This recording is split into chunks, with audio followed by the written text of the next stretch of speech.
Colonel, as a former military man, are people very surprised that when they first hear you speaking, you come off as anti-war? That must surprise people.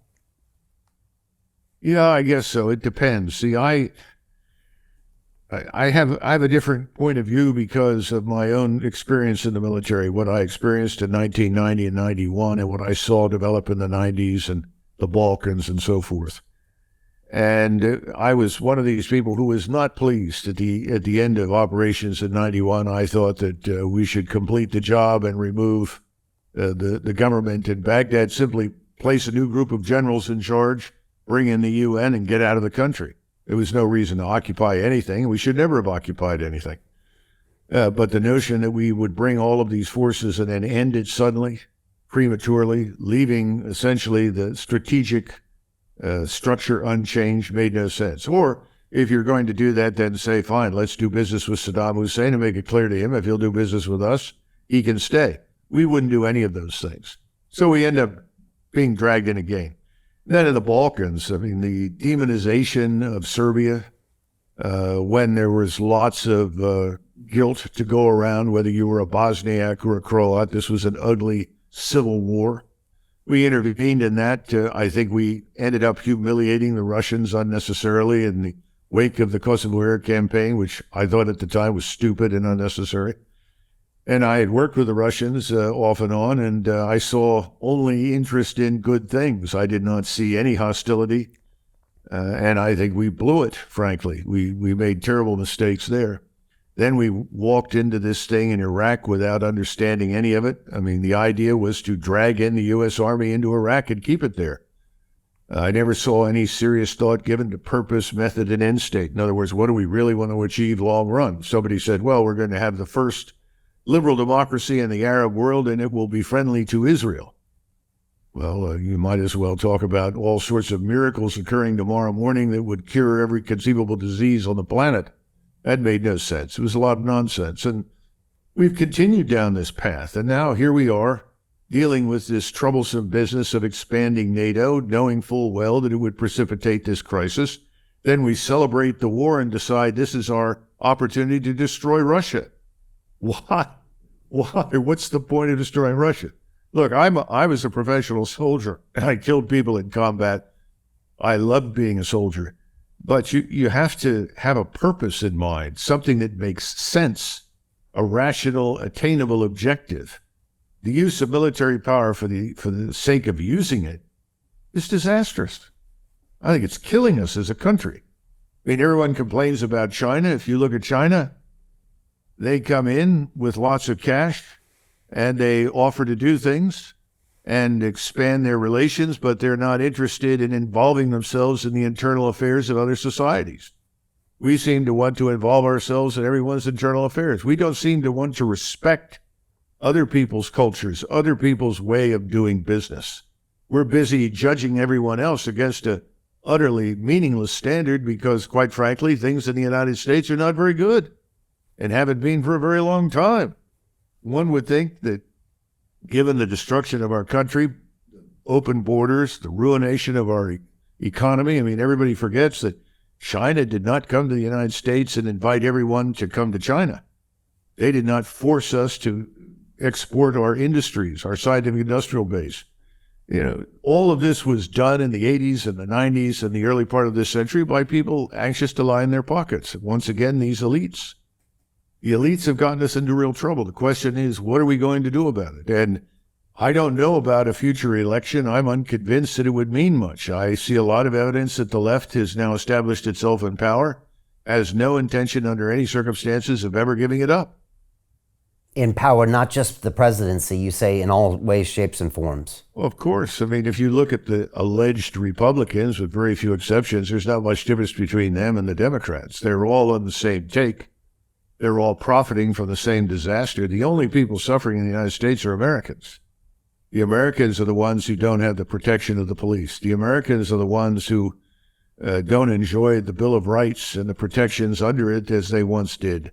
The Americans are the ones that don't have freedom of speech. So, It's hard for me to imagine an election working at this stage, especially with all this absentee ballot nonsense. I mean, the opportunities there for corruption are unending. I mean, the French tried it, didn't work. Several countries in Europe have tried these things and threw it out. And then treating the requirement to prove your citizenship as some sort of evil action that's designed to harm various racial groups is absurd. Makes no sense at all. So we've got real problems, and we'll see what happens over the next few months. But as things fall apart in Ukraine, that's going to be difficult to disguise and conceal. But the opportunity then exists for stupid actions. So Jim Rickards has just recorded a video that's not available to anyone in the public, and he's going to be talking about how this upcoming recession is going to be fast, it's going to be bloody, it's going to be nasty. But at the same time, he's going to show you how you can position yourself to profit from all of this chaos. Now, we've made this video only available to our viewers. Go to londonreal.tv/Jim. Watch that immediately. I can't say enough good things about Jim Rickards. He understands the global economic system better than any guest I've ever had on London Real. His predictions are almost uncannily true, and you can learn how to profit from his vision, from his expertise, and his understanding of economics. So go to londonreal.tv/Jim or click the link below. It's an excellent, excellent look on what's going to happen in the future and how you can position yourself to profit from that. Jim is one of the best in the business, one of my favorite guests on London Real, and he's very, very good at predicting the future and showing us all to profit from it. So click the link, and I hope you enjoy. Hey, do you want to profit from crypto? Then join my DeFi Academy. The Crypto DeFi Academy will help you create generational wealth. But don't take my word for it. Listen to my students. When I first got into crypto, I remember thinking to myself, I need to learn more. Brian Rose, learning crypto, learning DeFi, gotta do it. I am so grateful that I jumped in and did this. I had to break through some limiting beliefs that I can do this, that I can afford this, that I can be in this. It challenges the things that are deeply rooted within us. Joining DeFi Academy has been one of the best decisions I have made on my blockchain journey. This course was a life changer, a game changer, a huge eye-opener, coming from knowing practically nothing at the speed of the learning over 4 weeks was just fantastic. The information you provided in this class was invaluable. I feel far more confident in my next steps. You took complex concepts and made them easier to understand. What's different than so many other ones is it just doesn't tell you what to do. It actually makes you do it. This is for people who are serious about becoming traders. This is the way it should be done. I realized from this learning experience again that it is not about what you learn, but about who you learn it from. The energy was insane. I've never experienced such incredible energy on a live call. Brian Rose, you are a legend, my friend.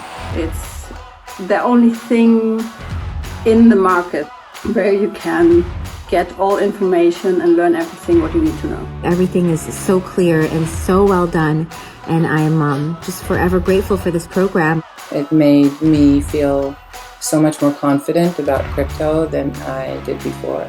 I did not anticipate how passionate I was going to become about it. It's also been like a big learning experience for me, not just in the crypto space, but just in overall balance of life. What I've learned is, how to take ownership, of my life in a way that I really hadn't before. Yeah, you can't put a price on that, really. I would recommend it to anybody, top notch. Excellence does not come cheap. So if you want excellence, you got to pay for it, but it's so worth it. Pull the trigger. That's what this course is about. You're not going to regret it, really. It's amazing. Thank you, Brian and team. So what are you waiting for? Crypto is happening now. Click the link below, submit your application, and let me mentor you on how to create generational wealth and build the decentralized financial infrastructure of the future.